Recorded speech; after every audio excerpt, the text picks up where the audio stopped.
श्री गोपाल कृष्णाय नमः। अथ श्री सत्यामृत कथा प्रारंभ।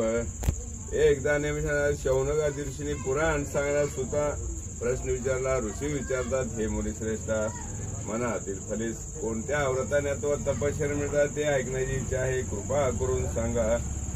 सूत म्हणतात ना मुनी हो, नारदाने हाच प्रश्न भगवान महाविष्णूने विचारला असता त्यावेळी विष्णूने नारदांना जे सांगितले तेच मी तुम्हाला सांगतो, शांत चित्ताने ऐका। एकदा महायोगी नारद मुनी जनतेवर दया कराव्या अशा बुद्धीने अनेक लोकात फिरत असतात। मृत्यू लोकात आले आणि मृत्यू लोकात आपल्या पूर्व कर्माप्रमाणे अनेक योनींमध्ये जन्म घेऊन नाना प्रकारचे दुःख लोक भोगीत आहेत असे पाहून कोणत्या साधनाने त्यांचे दुःख नाहीसे होतील हा विचार करीत नारद मुनी वैकुंठात गेले। त्या वैकुंठात 4 हातात शंखचक्र गदा व कमळ धारण केलेल्या पायापर्यंत रुळणारी वनमाला गळ्यात घातलेल्या स्वच्छ वर्णाच्या नारायण भगवंताला पाहून त्याची स्तुती करण्यास त्याने आरंभ केला। नारद म्हणाले, ज्यांचे स्वरूप आणि मन यांना न कळणार आहे, जो अनंत शक्तिमान आहे, जो मूळचा निर्गुण असून जगाच्या आरंभ काळी जो 3 गुणांचा स्वीकार करतो, जो सर्वांचे मूळ कारण असून भक्तांची दुःखे नाहीशी करतो, त्या नारायणाला माझा नमस्कार असो। नारद मुनी केली स्तुती ऐकून भगवान विष्णू म्हणाले, हे मुनिवर, आपण कोणत्या कामासाठी आला, तुमच्या मनात काय आहे हे सर्व मला सांगा, मी त्याचे समर्पक उत्तर देईन। नारद म्हणाले, हे भगवंता, मृत्यू लोकातील सर्व लोक आपणच केलेल्या पापकर्माप्रमाणे अनेक योनींमध्ये जन्म घेऊन विविध प्रकारचे दुःख भोगत आहेत। नारद म्हणाले, हे भगवंता, आपली कृपा जर माझ्यावर असेल तर कोणत्या साधनाने अथवा उपायाने त्यांची दुःखे नाहीसे होतील हे सर्व सांगा, माझी ऐकण्याची इच्छा आहे। भगवान म्हणतात, हे नारदा, लोकांवर कृपा करण्याच्या हेतूने तो जो हा प्रश्न विचारलास तो फारच सुंदर आहे, म्हणून जे व्रत केल्याने जीवांची सर्व दुःखे नाहीशी होतात ते व्रत मी सांगतो, तू श्रवण कर। हे वत्सा नारदा, तुझ्यावर माझे अत्यंतिक प्रेम असल्यामुळे स्वर्ग लोकात किंवा मनुष्य लोकात आजपर्यंत कोणाला माहित नसलेले असे महापुण्यकारक व्रत तुला सांगतो। या व्रताला श्री सत्यनारायण व्रत म्हणतात। हे व्रत विधीपूर्वक केले असता व्रत करणारा मनुष्य या काळी सुख सर्व भोगून शेवटी आनंदरूप मोक्षपदा जातो। भगवान विष्णूंचे भाषण ऐकून नारद मुनी विष्णूला म्हणाले, हे नारायण, या व्रताचे फळ काय, याचा विधी काय, हे व्रत पूर्वी कोणी केले होते ते सर्व विस्तार करून मला सांगा। त्याचप्रमाणे व्रत कोणत्या काळी करावे तेही सांगा। हे नारदांचे भाषण ऐकून भगवान विष्णू म्हणाले, नारदा, हे व्रत दुःख व शोक यांचा नाश करणार असून धनधान्य यांची समृद्धी करणारे आहे, तसेच सौभाग्य व संतती देणारे सर्व कार्यात विजयी करणारे हे व्रत आहे। हे व्रत भक्ती व श्रद्धा यांनी युक्त होऊन बांधव ब्राह्मण यासह धर्मावर निष्ठा ठेवून प्रदोष काळी सत्यनारायणांचे पूजन करावे। केळी, दूध, शुद्ध तूप, साखर, गव्हाचा रवा यांनी केलेला प्रसाद भक्तियुक्त अंतकरणाने सत्यनारायणाला अर्पण करावा। गव्हाचा रवा न मिळाला तर तांदळाचा रवा घ्यावा। सर्व वस्तू सव्वायाप्रमाणे एकत्रित करून त्याचा प्रसाद सत्यनारायणाला अर्पण करावा। आपले बांधव मित्र यासह सत्यनारायणाची कथा ऐकावी, ब्राह्मणांना दक्षिणा द्यावी, नंतर बांधव ब्राह्मण यासह सत्यनारायणासमोर गायन नृत्य करावे। हे पूजनादी पवित्र कृत्य देवालयात करून आपल्या सत्यनारायणाचे स्मरण करीत घरी यावे किंवा आपल्या घरी देवघरात पवित्र ठिकाणी करावे। पूर्वी सांगितल्याप्रमाणे भक्तिभावाने हे व्रत केले असता मनुष्याच्या सर्व इच्छा पूर्ण होतात। कलियुगात सर्व जीवांना दुःखनाशाचा हाच एक सोपा उपाय आहे। इथे श्री स्कंद पुराणे रेवाखंडे सत्यनारायण व्रत कथायाम प्रथमोध्यायः। म्हणा सत्यनारायण महाराज की जय। पुंडलिक वरदे हरी विठ्ठल श्री ज्ञानदेव तुकाराम महाराज की जय। श्री गणेशाय नमः। श्री गोपाल कृष्णाय नमः। अध्याय 2।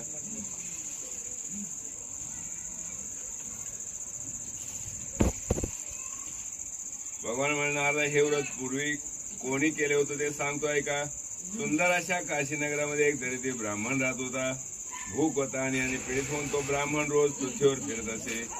हा आचारनिष्ठ व धार्मिक ब्राह्मणांवर कृपा करणारा भगवान त्या दुःखी ब्राह्मणाला पाहून भगवंताने वृद्ध ब्राह्मणाचे रूप घेतले।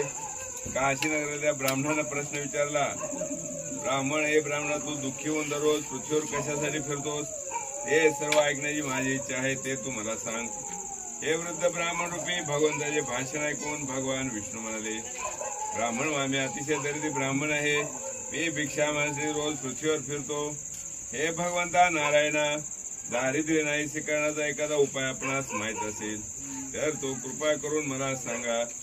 असे ब्राह्मणाचे भाषण ऐकून भगवान विष्णू म्हणाले, सत्यनारायण नावाचा विष्णू सर्वांच्या सर्व इच्छा पूर्ण करून मनातील फळ देणार आहे. ज्याचे पूजन केले असता मनुष्य सर्व दुःखातून मुक्त होतो, त्या सत्यनारायणाचे पूजन तू कर. त्यानंतर ब्राह्मणा पूजनाचे सर्व विधान सांगून सत्यनारायण प्रभू तिथेच गुप्त झाले. वृद्ध ब्राह्मणाने सांगितले, मी व्रत अवश्य करीन असा ध्यास त्या दरिद्री ब्राह्मणाला लागल्यामुळे त्याला रात्री निद्रा लागली नाही. नंतर तो ब्राह्मण सकाळी उठून मी आज सत्यनारायणाचे पूजन करीन असा मनाशी निश्चय करून गावात भिक्षा मागण्यासाठी गेला. त्या दिवशी त्याला दुप्पट द्रव्य मिळाले. त्यामुळे त्याने पूजनाची सर्व तयारी करून आपल्या बांधवांसह सत्यनारायणाचे पूजन केले. या सत्यनारायणाच्या पुण्य प्रभावाने तो दरिद्र ब्राह्मण सर्व दुःखातून मुक्त झाला. धनधान्याने समृद्धी होऊन आनंदी झाला. त्यावेळेपासून तो ब्राह्मण प्रत्येक महिन्याला सत्यनारायण व्रत करू लागला. या सर्व व्रतामुळे सर्व पापातून मुक्त होऊन आणि ती दुर्लभ अशा मोक्षाला गेला. ब्राह्मणो ज्यावेळी सत्यनारायण व्रत जो कोणी मनुष्य भक्तिभावाने करील त्यावेळी त्यांचे सर्व दुःख नाहीसे होतील. याप्रमाणे नारायण भगवंताने नारदांना सत्यनारायणाचे व्रत सांगितले, तेच मी तुम्हाला सांगितले, अन्य काय सांगू. ऋषी पुन्हा विचारतात, त्या ब्राह्मणापासून हे व्रत कोणी ऐकले व नंतर कोणी प्रत्यक्ष हे व्रत केले, हे सर्व ऐकण्याची इच्छा आहे, श्रद्धा पण आहे. सूत म्हणतात, मुनी होय, हे व्रत पृथ्वीवर कोणी केले सांगतोय का. एकदा ब्राह्मण आपल्या वैभवाप्रमाणे आपले बांधव इष्टमित्र यासह आनंदाने भक्तीने व्रत करीत असताना लाकडे विकणारा मोळविक्या त्या ठिकाणी आला. तो मोळविक्या तहानेने व्याकुळ झालेला असल्यामुळे मस्तकावर मोळी बाहेर ठेवून ब्राह्मणाच्या घरी गेला व तो व्रत करीत असे पाहून त्याने नमस्कार केला व विचारले, महाराज आपण काय करतात, हे व्रत केल्याने काय फळ मिळते ते सर्व विस्तारपूर्वक मला सांगा. ब्राह्मण व माझी सर्व इच्छा पूर्ण करण्याचे सत्यनारायणाचे व्रत आहे. त्याच्या कृपा प्रसादाने मला पुष्कळ धनधान्य मिळाले आहे. नंतर त्यामुळे त्याने व्रत समजावून घेतले. अतिशय आनंदाने प्रसाद भक्षण करून पाणी पिऊन शहरात मोळी विकण्यासाठी गेला. भगवंता सत्यनारायणाचे चिंतन करीत लाकडाची मोळी मस्तकावर घेऊन या गावात लाकडे विकून जे द्रव्य मिळेल त्याने मी सत्यनारायणाचे यथाविधी पूजन करीन असा मनाशी त्याने निश्चय केला. श्रीमंत लोक ज्या नगरीत राहत होते तिथे तो गेला. त्या दिवशी त्याला दुप्पट द्रव्य मिळाले. त्यामुळे त्याने विकलेले केळी, तूप, साखर, दूध, घावात रवा सर्व वस्तू सव्वा या प्रमाणात एकत्रित करून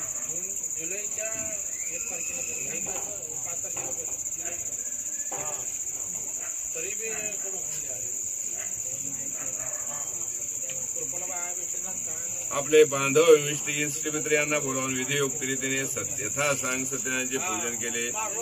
या सत्यनारायण व्रताच्या पुण्य प्रभावाने तो मोळविक्या धनधान्य, पुत्र इत्यादी संपत्तीने युक्त झाला. या लोकात सुख भोगून शेवटी आनंद रूप मोक्ष पदास गेला. इथे श्री स्कंद पुराणे रेवाखंडे सत्यनारायण कथायाम द्वितीयोऽध्यायः. म्हणा सत्यनारायण महाराज की जय. पुंडलिक वरदाहरी विठ्ठल श्री ज्ञानदेव तुकाराम पंढरनाथ भगवान की जय. श्री गणेशाय नमः. श्री गोपाल कृष्णाय नमः. अध्याय 3. सोच सांगतात ऋषी. याविषयी आणखी एक कथा सांगतो ती ऐका. पूर्वी या पृथ्वीवर उल्कामुख नावाचा एक सार्वभौम राजा होता. तो राजा जितेंद्रिय, सत्य बोलणारा, भक्तिमान व बुद्धिमान होता. तो देवळात जाऊन प्रत्येक दिवशी ब्राह्मणांना दक्षिणा देऊन संतुष्ट करत असे. त्याची पत्नी पतिव्रता, सुंदर वदन व अत्यंत रूपवान होती. एके दिवशी तो राजा स्त्रीसह नदीच्या तीरावर सत्यनारायणाचे पूजन करत होता.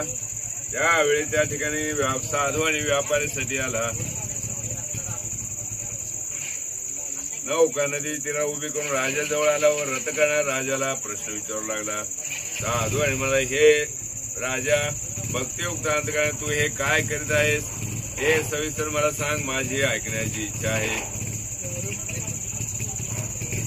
राजा म्हणाला, हे साधो पुत्रधन इत्यादी प्राप्त व्हावे या हेतूने अतुल तेजस्वी सर्व मनोरथ पूर्ण करणाऱ्या सत्यनारायण विष्णूचे पूजनात्मक व्रत मी बांधवांसह करीत आहे. राजाचे वाक्य ऐकून अत्यंत आदराने साधवाने म्हणाला, महाराज आपण हे व्रत विस्तार करून मला सांगा. जसे सांगाल तसे मी करीन. मला पण संतती नाही, ती या व्रतामुळे नक्की होईल. असे बोलून व्यापारासाठी अन्न गाविलं जाता तो साधवानी घरी परत आला व त्याने संततीचे व्रत आपल्या पत्नीला सांगितले. ज्यावेळी मला संतती होईल त्यावेळी मी सत्यनारायणाचे व्रत करेन असा नवस पण त्याने केला. अशा प्रकारे सिलवान साधवाने आपल्या लीलावती नावाच्या पत्नीला सांगितले. त्याची नंतर धार्मिक व पतिव्रताची लीलावती नावाची पत्नी आनंदी अंतकाने पतीची सेवा करीत असताना सत्यनारायणाच्या कृपाप्रसादाने गर्भवती झाले. तिला नंतर 10वा महिना सुरू होताच एक सुंदर कन्यारत्न झाले.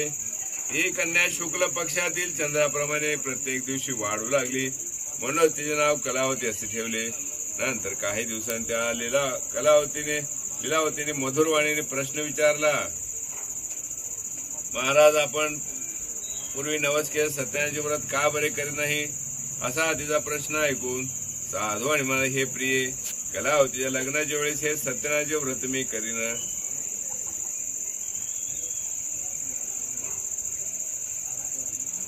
अशा प्रकारे पत्नीचे समाधान करून व्यापारासाठी साधू आणि दुसऱ्या गावी निघून गेला. त्याची कन्या कलावती गुणाने वयाने मोठी होऊ लागली. साधवाने आपली मुलगी लग्नाला योग्य झाली असे पाहून मित्रमंडळावर विचार केला व लगेच उत्तम वर शोधण्यासाठी एका दूताला आज्ञा केली. तो दूत आज्ञेप्रमाणे वर शोधण्यासाठी कांचन नावाच्या नगरीला आला.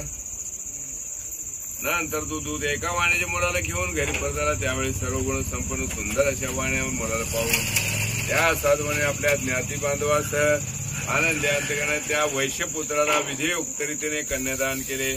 त्या विवाहाच्या वेळी दुर्दैवाने पूर्वी नवस केलेले सत्यनारायणाचे व्रत करण्यास तो विसरला. त्यामुळे भगवान रागावले. नंतर तो व्यापारात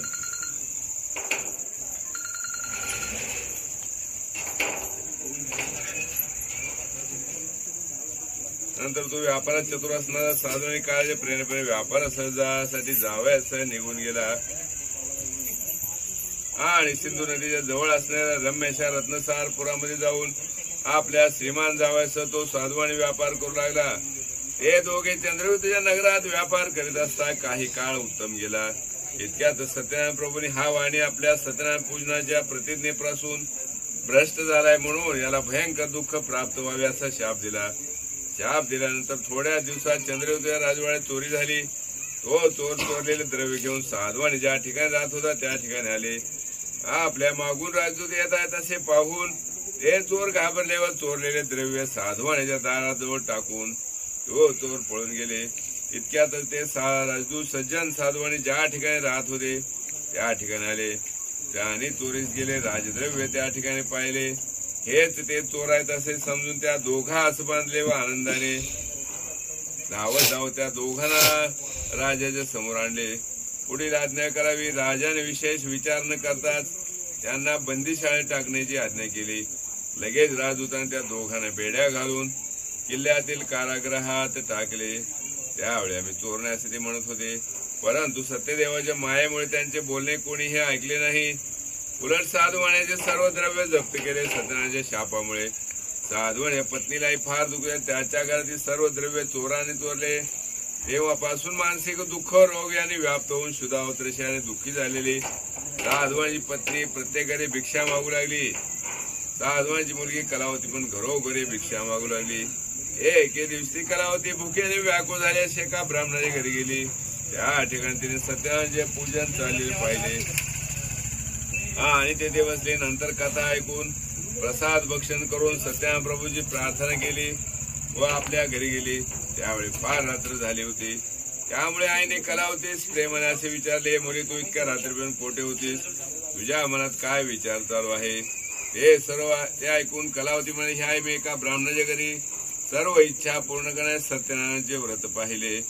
मुलीचे वाक्य ऐकून आनंदी झाले. साधवाची पत्नी सत्यनारायणाचे व्रत करण्यास तयार झाली व आपला या पतिव्रत असणाऱ्या साधवाच्या पत्नीने आपले पती जावई लवकर घर परत यावं असा संकल्प करून बांधव इतर आप्तजन यासह सत्यनारायणाचे पूजन केले. हे भगवंता नारायणा, माझ्या जावयाचे पतीच्या अपराध क्षमा करण्यास आपण समर्थ आहात अशी सत्यनारायण प्रभूची प्रार्थना केली.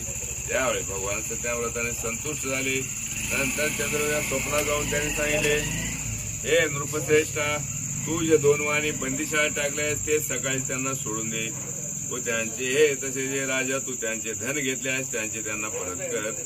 जर तू असे न करशील तर धनपुत्र राज्य यासह तुझा नाश मी करीन असे राजा स्वप्नात सांगून सत्यनारायण भगवान अदृश्य झाले. नंतर त्या पहाटे राजाने सभेमध्ये बसून स्वजनांसह सर्वांना ते स्वप्न सांगितले.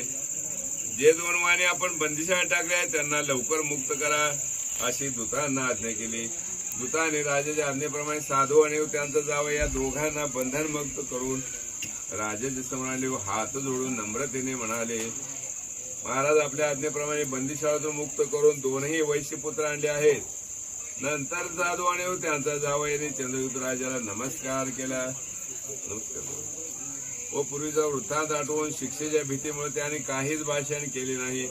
या दोघांनी पाहून चंद्रयुक्त राजा आदराने म्हणाला, वैश्यो, तुमच्या दैवयोगाने तुम्हाला दुःख भोगावे लागले. आता भीती नाही असे बोलून त्यांच्या बेड्या काढून शौरकर्म मंगल स्नान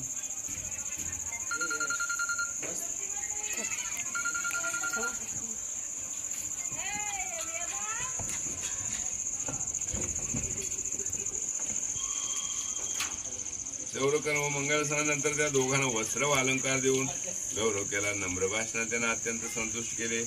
त्या वाहनांचे द्रव्य घेतले, त्यांना दुप्पट करून दिले. म्हणाले, हे साधू, आपण आपल्या घरी जा.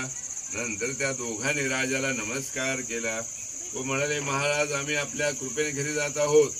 इथे श्री स्कंद पुराणे रेवाखंडे सत्यनारायण कथायाम तृतीयोध्यायः. म्हणा सत्यनारायण महाराज की जय. पुंडलिक वरदार विठ्ठल श्री ज्ञानदेव तुकार पंढरनाथ भगवान की जय.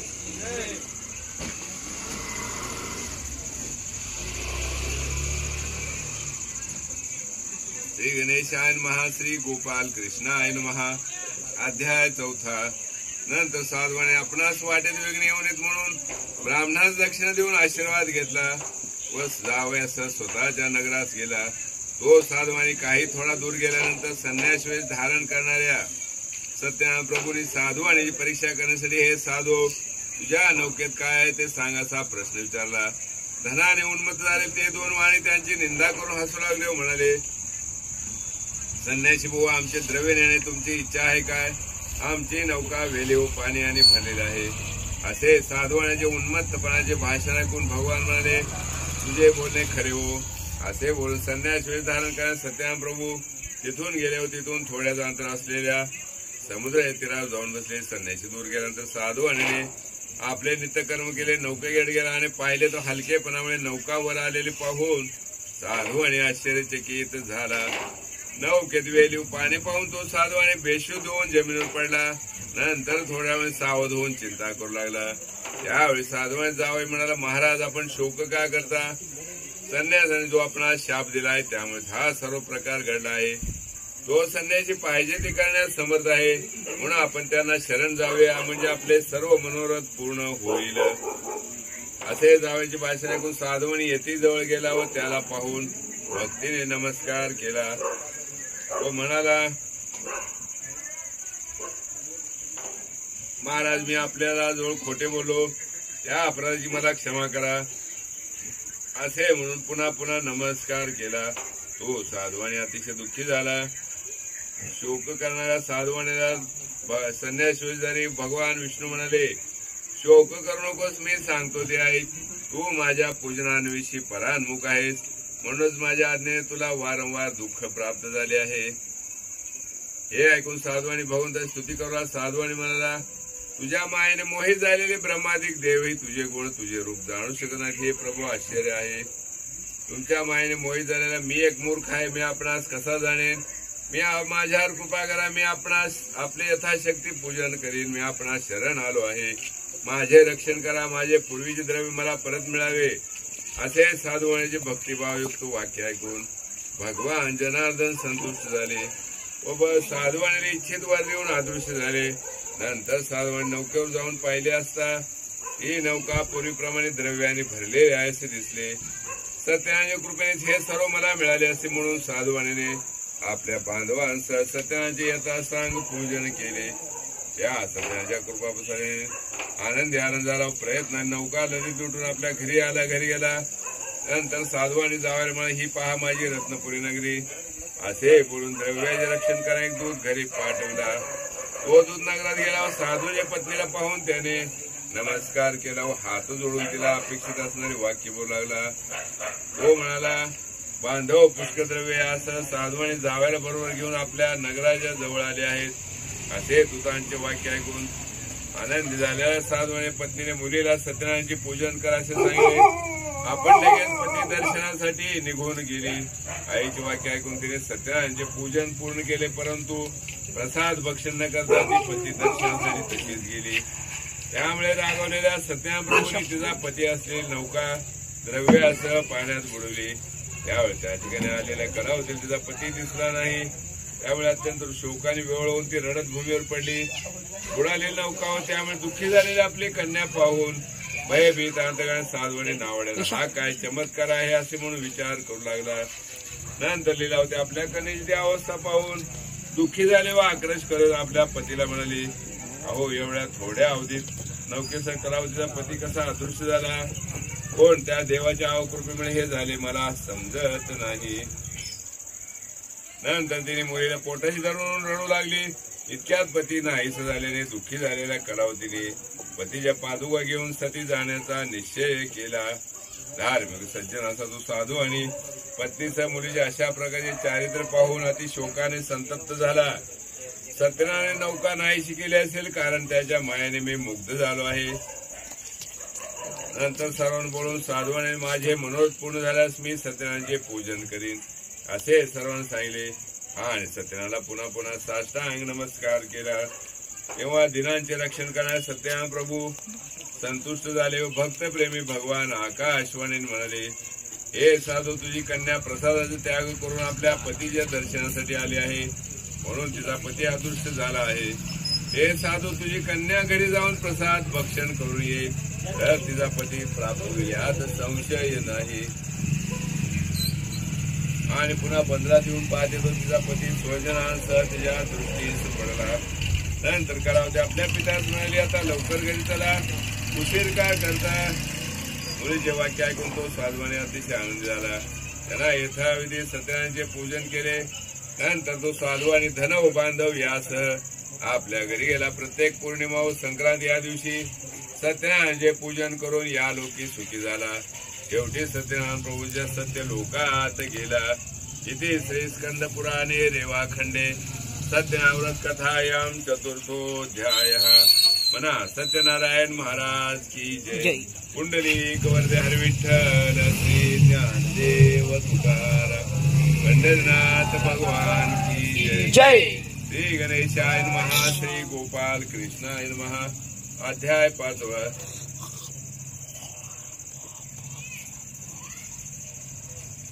दूत म्हणतात, मुनी आता आणखी कथा सांगतो ती श्रवण करा. पूर्वी अंगध्वज नावाचा एक राजा प्रजेचे पालन करण्याविषयी अतिशय तत्पर होता. त्या आणि प्रसाद त्याग केल्यामुळे त्याला अतिशय दुःख प्राप्त झाले. तो राजा एकदा अरण्यात सिंह वाघ वगैरे इत्यादी प्राण्यांवरून वडाच्या झाडाजवळ आला असता. त्या ठिकाणी गवळी लोक आपल्या बांधवांसह भक्तियुक्त अंतकरणाने सत्यनारायणाचे पूजन करत असे राजाला दिसले. परंतु राजा हे सर्व पाहुणे त्या ठिकाणी गेला नाही. त्याने सत्यनारायण भगवंतास नमस्कारही केला नाही.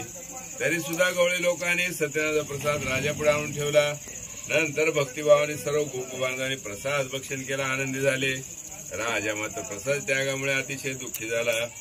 त्या राजाचे राज्य 100 मुले धनधान्याची सर्व संपत्ती नाश पावली. हे सर्व सत्यनारायणाच्या कृपेमुळे झाले असे राजाला वाटले. ज्या ठिकाणी गोपबांधवांनी सत्यनारायणाचे पूजन केले होते त्या ठिकाणी जाऊन राजाने पूजन करण्याचा निश्चय केला. नंतर गवळी लोक जवळ गेला. त्यांच्यासह भक्ती श्रद्धेने युक्त होऊन यथाविधी सत्यनारायणाचे पूजन केले. त्यामुळे हा अंगध्वज राजा पुत्र इत्यादी ऐश्वर्याने संपन्न युक्त झाला. या लोकात सुखी होऊन शेवटी वैकुंठ लोकात गेला. हा सर्व लाभ सत्यनारायणाच्या पूजनामुळे झाला म्हणून सर्वांनी सत्यनारायणाचे पूजन अवश्य करावे. जो कोणी अति दुर्लभ असे सत्यनारायणाचे व्रत करतो, फळ देणार अशी कथा भक्तिभावाने श्रवण करतो, त्याला सत्यनारायणाच्या कृपेने धनधान्यातील सर्व वस्तूंचा लाभ होतो. जो दरिद्र असेल त्याला द्रव्य मिळते, जो बंधनात पडला असेल तो बंधनातून मुक्त होतो, जो भयभीत झाला असेल तो भीतीपासून सत्यनारायणाच्या पूजनामुळे मुक्त होतो. इच्छित संपूर्ण ऐश्वर्या लोकी भोगून अंतीस हे सत्यनारायणाच्या नगरास जातो.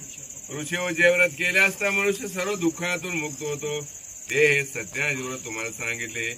विशेषत्वे करून कलियुगात सत्यनारायणाची पूजा ही फळ देणारे आहे. या देवाला कोणी काल, कोणी ईश, कोणी सत्यदेव, कोणी सत्यनारायण असे म्हणतात. नाना रूपे धारण करून सर्व भक्तांच्या इच्छा पूर्ण करणारा भगवान कलियुगात सत्यनारायण रूपी होईल. मुनी श्रेष्ठ जो कोणी सत्यनारायणाची कथा पठण करेल किंवा श्रवण करेल त्यांची सर्व पापे सत्यनारायणाच्या कृपेने नाहीशी होतील. इति श्री स्कंद पुराणे रेवाखंडे सत्यनारायण व्रत कथायां पंचमोऽध्यायः.